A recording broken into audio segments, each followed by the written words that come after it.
Congratulations. Hi ಅಮ್ಮ, ನಮಸ್ತೆ. ನಮಸ್ತೆ ಸರ್. ಇವರು ಲೈಕ್ ಅವ್ರ ಅಮ್ಮ. ನಮಸ್ಕಾರ ಎಲ್ರಿಗೂ. ಏನಪ್ಪ ಅಂತಂದರೆ ನಿಮ್ಗೆ ಆಲ್ರೆಡಿ ಸ್ಟೋರಿ ಹಾಕಿದ್ದೆ, ನಾನು ಒಂದು ಮೀಟಪ್ ಹೋಗ್ತಾಯಿದ್ದೀನಿ ಅಂತ. ಯಾರು ಅಂತೇಳಿ ಆಲ್ರೆಡಿ ನಿಮಗೆ ಗೊತ್ತಿರುತ್ತೆ. ಲೈಕಿ ಗೋಸ್ವಾಮಿ ಅವ್ರನ್ನ ಮೀಟ್ ಮಾಡೋಕ್ಕೆ ನಾನು ಹೋಗ್ತಾಯಿದ್ದೀನಿ. ಟೈಮು ಲೇಟ್ ಆಗೋಯ್ತು, 11:30. ಬನ್ನಿ ಇವಾಗ ಹೋಗೋಣ, ಅಲ್ಲಿ ನಿಮಗೆ ಸಿಗ್ತೀನಿ. ನಾನೇ ಲೇಟ್ ಆಯಿತು ಅಂತ ಹೋದೆ, ಬಟ್ ಇನ್ನೂ ಲೇಕಿ ಗೋಸ್ವಾಮಿ ಬಂದಿರಲಿಲ್ಲ. ಎಲ್ಲರೂ ಕೂಡ ಅವ್ರಿಗೋಸ್ಕರ ವೆಯ್ಟ್ ಮಾಡ್ತಾಯಿದ್ರು. ವೆಯ್ಟ್ ಮಾಡಿ 1 hour ಆದಮೇಲೆ ಬಂದರು.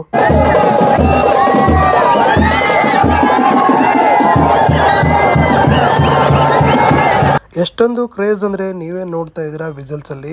ಏನಂದರೆ 18ರಿಂದ 20, 25 ಏಜ್ ಅವರ ಯಂಗ್ಸ್ಟರ್ಸ್ ಎಲ್ಲ ಸೇರಿದ್ದು. ಯಾವುದೇ ರೀತಿ ಏಜ್ ಆದವರು ಬಂದಿರಲಿಲ್ಲ.